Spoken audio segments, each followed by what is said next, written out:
Do you think that there is another Gorsuch? I think it's quite clear that the nation as a whole, and even quite a few Democrats, are now acknowledging that Gorsuch was the right pick, or at least the best pick they could hope for coming from President Trump. Is there another Gorsuch on the list?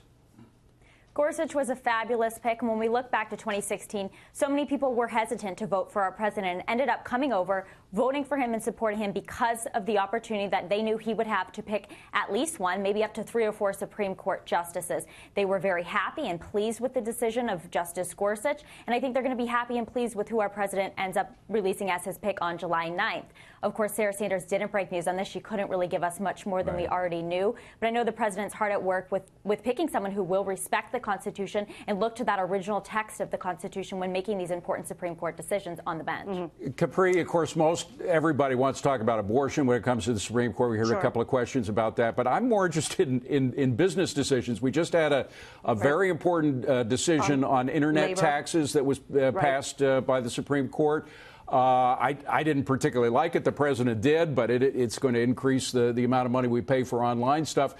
This court, particularly with Gorsuch, and it'd be even more so with another Trump pick on the bench, has given the executive branch a lot of authority. And this president has done a lot with his executive powers in terms of deregulation and other things that have affected the economy. So I think this might augur well for the economy, another Trump pick. Do you?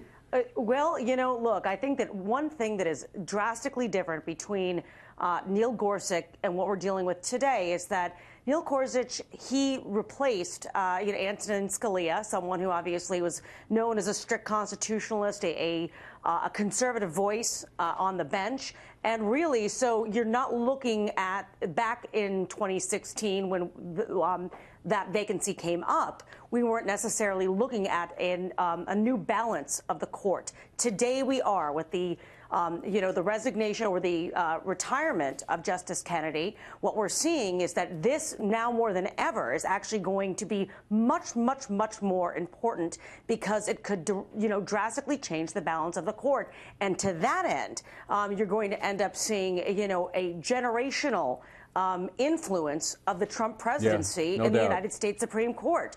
And that is, I think that's why this is such a big deal, even more so than what we've seen in the past. Okay, ladies, we brought you on to talk about immigration. Of course, we had to switch to the Supreme Court, but we thank you for playing ball with us. We appreciate it. Good to see you both. Anytime. Thank you. Of course. Good to be with you.